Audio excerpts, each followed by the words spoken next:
Well, Chris Bowen's green dream is tearing through more prime agricultural land for something different, this time in Victoria, where the state government has just approved what will become one of Australia's largest solar farms in the King River catchment south of Wangaratta.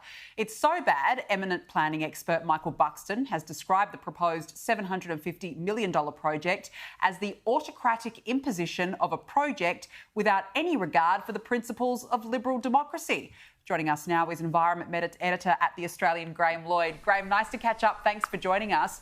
Look, 500 objections to this project have been submitted, but locals are powerless because of Victorian laws which fast-track renewables projects. That's the issue here. Yes, good evening, Danigo. Well, get used to it.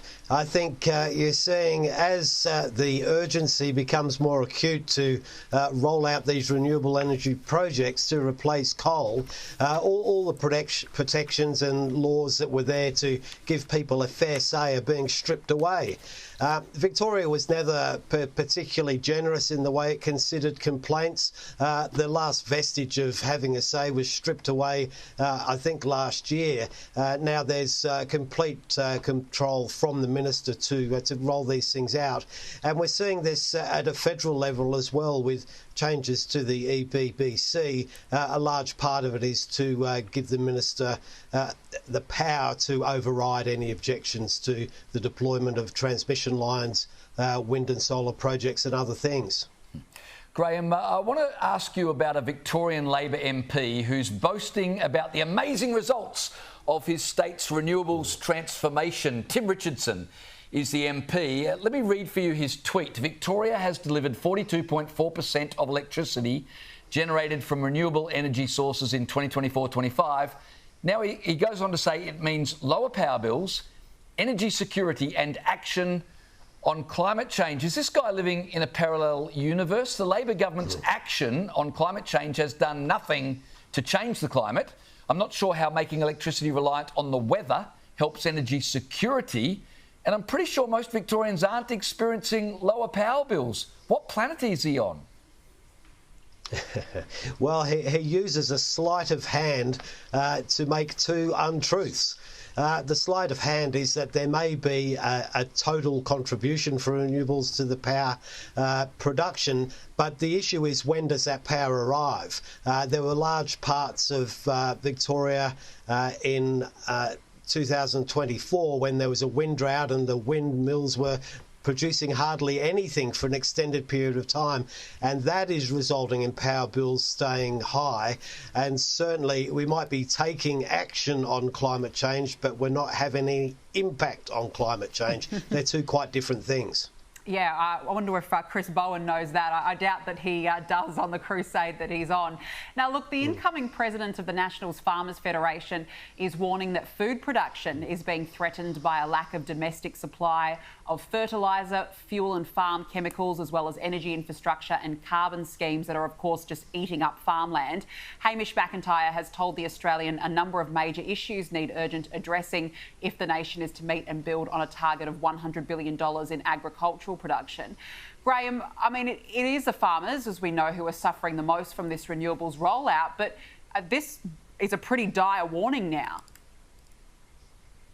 Yes, it certainly is, and I think it's fair to say that the Farmers Federation for a long period of time wanted to play nice on the renewable energy and tackling climate change, and they quickly found that they were in the frame for methane emissions from cattle, and then there would be no end to the demands to reduce emissions from agricultural pursuit.